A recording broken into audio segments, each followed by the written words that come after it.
ঘটনাটা ছিল 2007-8 দিকে। আমি তখন ক্লাস 8 পড়ি।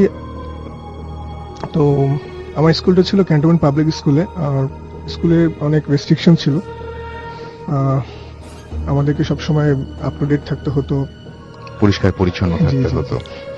তো যেদিন ঘটনাটা, সেদিন রাতে সন্ধ্যার পরে আমি পড়াশোনা করলাম। পড়াশোনা শেষ করে আমি আমার পরের দিন স্কুলের জন্য আমি আমার ব্যাগ গোছালাম, বই খাতা গুছাচ্ছি। তখন আমি দেখলাম যে আমার রুটিনে যে ক্লাসটা আছে সেই ক্লাসগুলো আমাদেরকে চেক করা হয়। আমাদের ড্রেস আপ, চুল ছোট করা হচ্ছে, সবকিছু এরকম চেক করে। তো তখন ওই রুটিনে ওই সাবজেক্টটা দেখে তখন আমার মনে পড়লো যে আগের যে ক্লাসে আমাকে ওয়ার্ন করেছিল চুল কাটানোর দরকার ছিল, চুল বড় হয়ে গিয়েছিল। তো এখন এবং আপনি দেখেছিলেন যে পরের দিন আপনার ড্রিল ক্লাস ছিল। বেসিক্যালি সাবজেক্টটা ছিল শারীরিক শিক্ষা। তো আমাদের যে টিচারটা ছিল উনি খুব স্ট্রিক্ট ছিল, আমাদেরকে পানিশমেন্ট দিত। তো পানিশমেন্টের ভয়ে আর কি আমার ওই দিন রাতে আমার অগত্যা আমার ইচ্ছার বিরুদ্ধে আমার চুল কেটে যাওয়া দরকার হয়েছে, গেছি।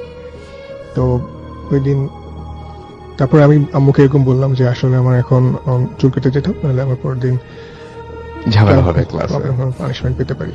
তো আম্মু বলল আচ্ছা ঠিক আছে যাও, কিন্তু সাবধানে। তো আমি আমাদের বাসা রেসিডেন্সিয়াল এরিয়াতে ছিল। তো ওখানে অনেক সেলুন থাকলেও আমি একটা স্পেসিফিক আলাদা বারবারের কাছে আমি চুল কাটতাম, মানে যার কাছে ছোটবেলা থেকে আমি ওনার কাছে। তো ওনার দোকানটা আমাদের বাসায় ছিল, বাসার কাছেই ছিল বেসিক্যালি ফার্স্টে। পরে উনি ওখান থেকে দোকানটা সরিয়ে নিয়ে একটু দূরে অন্য কোনো জায়গায় যান আর কি, বাসা থেকে একটু দূরে। তো আমি বাসা থেকে বের হলাম তখন রাতে 9টা বেশি বাজে, 9:30, 9:30 এরকম। তো সেলুনে যাওয়ার দুটো ওয়ে ছিল। একটা ওয়ে ছিল আবাসিক এলাকার ভিতর দিয়ে যেটা রাস্তা, এখানে সবসময় গাড়ি চলাচল করে। আরেকটা রাস্তা ছিল আমাদের বাসার উল্টো দিক দিয়ে, যে মানে বাসার থেকে যদি সোজা রাস্তা বের হয় তাহলে মেইন রোডটা পড়ে, আর বাসার থেকে যদি উল্টো দিকে যায় তাহলে হলো একটা শর্টকাট ওয়ে পাবো, সেই ওয়েতে দিয়ে আমি সেলুনে যেতে পারবো। এবং সেই শর্টকাট মানে সেই রাস্তাটা ছিল এরকম, এক পাশে ছিল মাঠ, খেলার মাঠ, এবং আরেক পাশে ছিল পুরোটাই মাঠ ছিল, কিন্তু মাঠের অর্ধেকে হচ্ছে একটি স্কুল কনস্ট্রাক্টেড অবস্থা ছিল। আচ্ছা। তো দুইটা মাঝখান দিয়ে মানুষ হাঁটাচলা করত। তো আমি সে পথ দিয়ে যাচ্ছি। তো বেসিক্যালি ওই স্কুলটা পিছে আপনার একটা সরকারি কোয়ার্টার ছিল, এবং সরকারি কোয়ার্টারের পাশে সরকারি কোয়ার্টার আশেপাশে আমরা দেখি যে গাছপালা থাকে সচরাচর, একটু বড় জায়গা নিয়ে। হ্যাঁ, একটু বড় জায়গা নিয়ে, স্পেস নিয়ে ওরা ইয়েটা করে। আর ওটার পাশে ওই কোয়ার্টারের সামনের দিকে হচ্ছে মাঠ, মাঠের এক সাইডে কনস্ট্রাক্টেড স্কুল ছিল। এই দুইটা জায়গার মাঝখানে এই রাস্তা যাওয়ার পথে সেই স্কুলটার পিছেই একটা পরিত্যক্ত রুম, বা একটা পরিত্যক্ত রুমই বলতে পারেন। আচ্ছা। ওখানে সম্ভবত কোয়ার্টারের কোনো গার্ড বা কারো ছিল, আপনার গার্ডরা ওখানে থাকতো, কিন্তু পরবর্তীতে ওটা ইউজ হতো না, পরিত্যক্ত অবস্থায় ছিল। এবং ওই জায়গাটা, ওই রাস্তাটা মানুষজন ইউজ করতো না। আর ওই যে বদনাম ছিল নানান ধরনের। আর ওই যে পরিত্যক্ত যে বাসাটার কথা বলতেছি, বা যে রুমটা, বাসা তো বলা যাবে না, ছোট একটা রুম। তো ওখানে আসলে এলাকার ছেলেপেলেরা যারা একটু খারাপ ছিল, ওরা ওখানে অ্যাডিকশন বা এই ধরনের ক্রাইম হতো ওখানে বিভিন্ন, ওই পথটা মানুষজন সচরাচর ইউজ করতো না। এখন ওখানে স্কুল হয়ে গেছে, সেই মাঠ এখন আর নেই। সেই মাঠে ওখানে এখন অ্যাপার্টমেন্ট বাড়ি হয়ে গেছে। তো সেই সরকারি কোয়ার্টারটা আছে এখনো। আমি ওই রাস্তা দিয়ে যাচ্ছি, যাওয়ার পরে আমি ওই পরিত্যক্ত সেই বাসাটা আমি অলরেডি ক্রস করে আমি এরকম সেই সরকারি কোয়ার্টারের যে গাছপালা, চারপাশে যে গাছপালা, সরকারি কোয়ার্টারের সাইড দিয়ে যাবো। জাস্ট ক্রস করার ক্রস করার পরপরই আমাকে পিছন থেকে একজন ডাক দিল যে এই শুনে যাও। তো ডাকটা শুনে আমি পিছনে তাকালাম, এবং পিছনে তাকিয়ে আমি দেখলাম যে নর্মালি একটা ছেলে 24-5 ইয়ার্স একটা ছেলে দাঁড়িয়ে আমাকে ডাকছে। আমি তখন একটু ভয় লাগলো, বাট আমি তার কাছে গেছি। যাওয়ার পরে সে আমাকে জিজ্ঞাসা করলো কি নাম তোমার, কই থাকো, এই সে। তো আমি মনে করছি এলাকার পরিচিত কোনো বড় ভাইটাই হোক। ওকে জিজ্ঞাসা আমি বললাম যে যা সত্য তাই, যে আমি এখানে এরকম যাচ্ছি, আমার পরের দিন এই স্কুলে যেতে হবে, সে আমার চুল কাটানো দরকার। তো উনিও আমাকে বলতেছে আচ্ছা ঠিক আছে যাও, কিন্তু এত রাতে বের হওয়া তোমার ঠিক হয়নি। আচ্ছা ঠিক আছে, আমি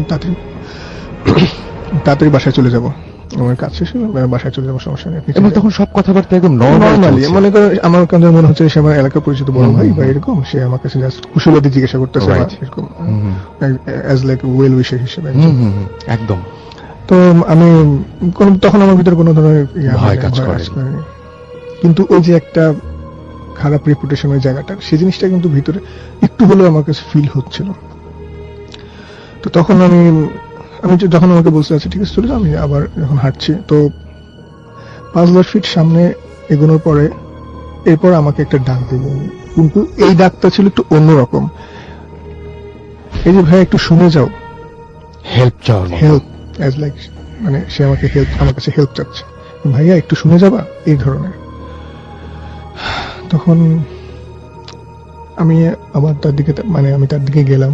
এখন তার কণ্ঠটা একটু নমনীয়, আগে যেরকম সে আমাকে অ্যাডভাইস দিচ্ছিল এই ধরনের না, তখন তার কণ্ঠটা একটু নমনীয়। তখন উনি আমাকে বলতেছে যে আমার একটা ফ্রেন্ড অসুস্থ, ওই রুমের ভিতরে পড়ে আছে, তো একটু হেল্প, মানে তুমি একটু আসো, একটু সাহায্য দরকার। তো আমি তখন আমি কিন্তু ভয় পেয়েছি। স্বাভাবিক, খুবই স্বাভাবিক, যেহেতু ব্যাড রেপুটেশন ওই জায়গাটা। তখন আমি এটা অ্যাভয়েড করার জন্য বলছি সরি ভাই, আমার এখন টাইম নেই, আপনি প্লিজ অন্য কাউকে ডাকেন, আমার বাসায় যদি তাড়াতাড়ি যেতে না পারি বাসায় আম্মু টেনশন করবে বা আব্বু টেনশন করবে।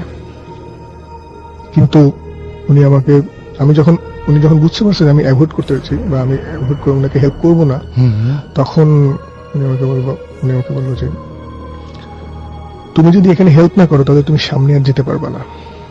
থ্রেট দিল আমাকে, একদম ডিরেক্টলি আমাকে সে থ্রেট দিল। তখন আমি কলাপস, আমি মানে তার কথায় আমি কলাপস হয়ে গেছি। আমার আর ভিতরে সাহস নেই যে আমি তার কথার বিপরীতে কিছু করব। তখন আমি তার কথা মতো তার পিছন চলে যাচ্ছি। সে যে রুমটা, পরিত্যক্ত যে রুমটা ছিল ওইদিকে আমি গেলাম।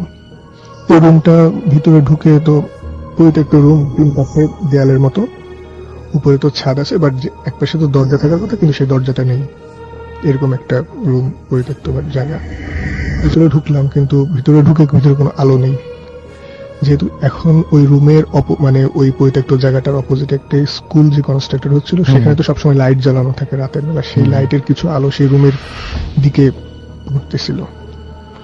তো রুমে ঢুকার সময় জাস্ট এরকম দেখলাম যে একটা ছেলে ওরকম সেম এজে, কি পড়াছিল সঠিক মনে নেই আমার, নর্মাল মানুষের যা পড়া থাকে আর কি, সে তার পিঠটা দেওয়ালে ঠেকানো ছিল আর পাটা মাটিতে টান টান করে, মানে স্বাভাবিক মানুষ মাটিতে বসে যেভাবে কিছু হেলান দিয়ে, পিঠে হেলান দিয়ে ওভাবে বসে আছে, মানে কিন্তু তার হাত পা ছাড়ানো, অ্যাজ লাইক সে ফেইন্ট বা সে অজ্ঞান অবস্থায় আছে, এরকম তার সেন্স নেই। এটা হচ্ছে রুমের ভিতরে ঢোকার সময় আমি মানে এটা দেখা গেছে। বাট রুমের ভিতরে যখন ঢুকছি তখন ওই দরজার সামনে দুটো, মানে দরজার মতো যে জায়গাটা, ওখানে যদি 2 জন মানুষ দাঁড়ায়, রুমে তো আর আলো থাকার কথা না। তো আমি যখন জিনিসটা বুঝতে চাইলাম যে কি হয়েছে, আমি বললাম যে এখানে তো একটা মানুষ পড়ে আছে সেন্সলেস, তাকে এখানে তো ডাক্তারের কাছে নিতে হবে এরকম। কিন্তু আমি দেখতে চাচ্ছিলাম যে অরিজিনাল তার কি হয়েছে, আমার কাছে যে হেল্প চাইছে কি জন্য। তো আমি তখন আলোর জন্য, রুমে তো আলোর দরকার, রুমের আলোর জন্য আমি জাস্ট টার্ন করে পিছনে যে আমার পাশে যে দাঁড়ায় ছিল বা আমার একটু পিছনে পাশে দাঁড়ায় ছিল, আপনি একটু সরেন, মানে আমি এটা বলবো যে আপনি সরেন, রুমে আলোতে আমি একটু দেখবো যে কি হয়েছে। আমি যখন টার্ন করে তাকে বলতে যাব, সেই মুহূর্তে দেখি সে নেই। ও মাই গড, ওখানে উনি নেই। আমি দেখতে পাচ্ছি আপনি একদম অনেক অফেয়ার যখন শুনছিলাম তখন আপনি নার্ভাস ছিলেন, এখন অনেক নার্ভাস, এবং আমি বুঝতে পারছি আপনি পুরো দৃশ্যটা মানে দেখতে এটা পাচ্ছেন। মানে তাৎক্ষণিক ভাবে হইলে মানুষ যে কিরকম লাগে, মানে কিছু বোঝা যায় না যে আমার চারপাশে কি হচ্ছে। হচ্ছে, হ্যাঁ, এটা সেটাই, কোনো একটা ঘোরের ফিল্ডের মধ্যে ভিতরে আছি মনে আসে হয়, না, হ্যাঁ। হ্যাঁ। কিন্তু তখন আমি মানে নিজের ভিতরে সাহস রাখার কৃত্রিম চেষ্টা করতেছিলাম। আমি এটা নিজের মনের মধ্যে রাখার চেষ্টা করতেছিলাম যে হয়তো যে ছিল সে হয়তো আর কাউকে হেল্প, মানে অন্য কারো কাছে হেল্প চাওয়ার জন্য সে বাইরে গেছে। কিন্তু সেটা আমার ভুল প্রমাণিত হয়েছে তখনই যখন আমি সে আলোতে যে মানুষটা পড়েছে তার মুখটা দেখলাম, এবং সেই চেহারাটা হইতেছে যে আমাকে ডাক দিয়েছে, সেই ও মানে তার মানে যে আমাকে যিনি help হেল্প চাচ্ছিলেন। চাইছে এতক্ষণ, যে আমাকে একবার ডাক দিল, অ্যাডভাইস দিল। তারপরে রুমের ভিতরে আমি যখন আসলাম এবং সেই চেহারাটা এবং যে মানুষটা রুমের ভিতরে পড়ে আছে তার গলায় কাচের টুকরো বিঁধে আছে আচ্ছা, শর্টে। মানে কেউ মনে হচ্ছে হ্যাঁ, কাজ দিয়ে গলা আঘাত কাটা করেছে, হয়েছে, হ্যাঁ। কাঁচ দিয়ে গলায় আঘাত করেছে, যার কারণে সেখানে কাঁচ বিঁধে আছে, বেশ বড় টুকরো কাছে বিঁধে আছে, এবং সেগুলো কাচের বোতলের লাইক।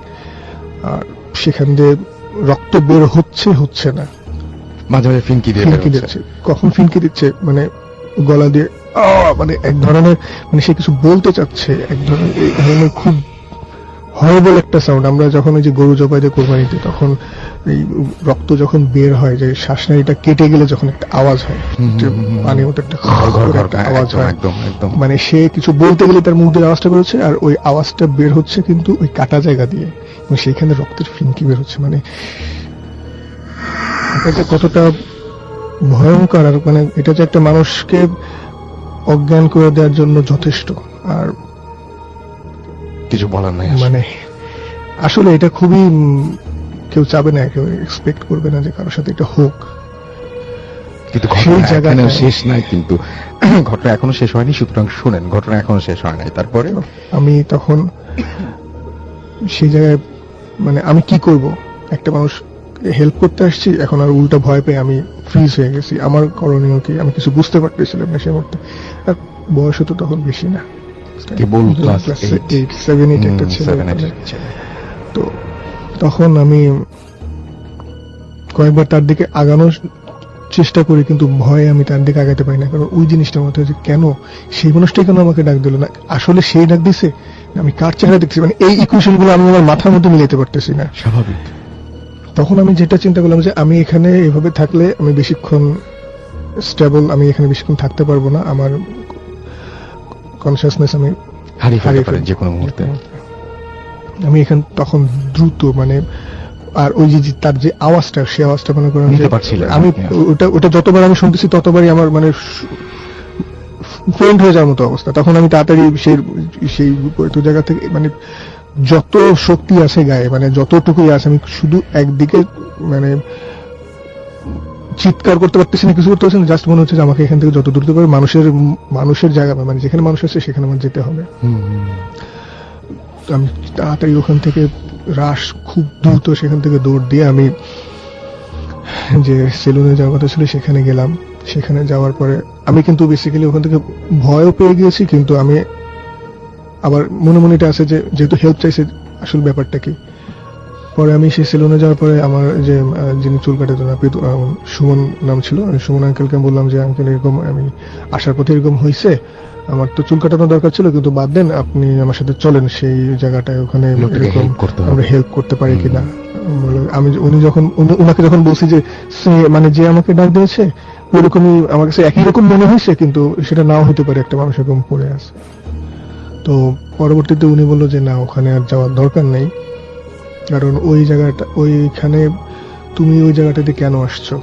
এখন আমাকে প্রথমে একটু বকা দিছিল, বকা বলতে আমাকে একটু কোশ্চেন করছিল। পরে বললো যে ওখানে যাওয়ার দরকার নেই এই কারণে, কারণ ওখানকে ওই জায়গাটা এরকম আজেবাজে ছেলেপেলেরা ওখানে আড্ডা দিত, আর এরকম তারা যখন সেখানে এই অ্যাডিকশন কাজ মানে তারা করতো, সেই অ্যাডিকশন ধরি যে কোনো অসামাজিক কাজই হোক, হ্যাঁ, মধ্যেই তারা তর্ক বিতর্কতে একজন করছে কি আরেকজনের, মানে এরকম বন্ধু বান্ধব একসাথে ছিল, পরে একজনকে রাগের মাথায় ওখানে তারা কাচের বোতল বা সামথিং এরকম কিছু দিয়ে তার গলায় আঘাত করে সিভিয়ারলি ভাবে তাকে ওখানে আঘাত জখম করে। জখম করে ওখানে ফেলে চলে যায়।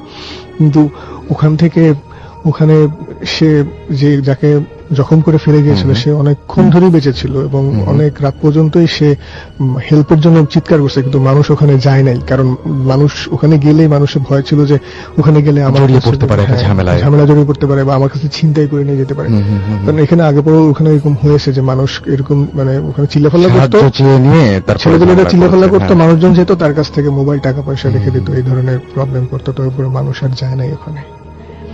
তারপরেও সে যার ঘটনাটা মানে যে ওখানে যাকে আপনি দেখেছেন। হ্যাঁ, সে ওইরকম ওই ঘটনাটা ঘটেছিল এবং সেখানে সে হেল্প না পেয়ে ওই অবস্থায় মারা গিয়েছিল। তো হয়তো জানি না আমার সামনেই কেন আবার সেরকম হয়েছিল বা আমি কেন এটা দেখলাম, এটার উত্তর আমি আজ পর্যন্ত খুঁজে পাইনি। হয়তো আর আপনি ওখানে একা ওইভাবে গিয়েছিলেন বলেই হয়তো আরো অনেকেই আছে যারা হয়তো ওই দৃশ্যটা নিজের চোখে দেখেছেন, তাদের সবার খবর তো আমরা জানি না। কিন্তু আপনি যেটা তার মানে ব্যাপারটা হচ্ছে এরকম, আপনি যাকে দেখেছিলেন সে কয়েকদিন আগেই মারা গিয়েছেন, জি, মানে জি, খুন হয়েছেন তিনি, খুন হয়েছিল যাকে আপনি দেখেছিলেন, জি, এবং জি। সেই দৃশ্যটার পুনরাবৃত্তি ঘটেছে আবার আপনার চোখের সামনে।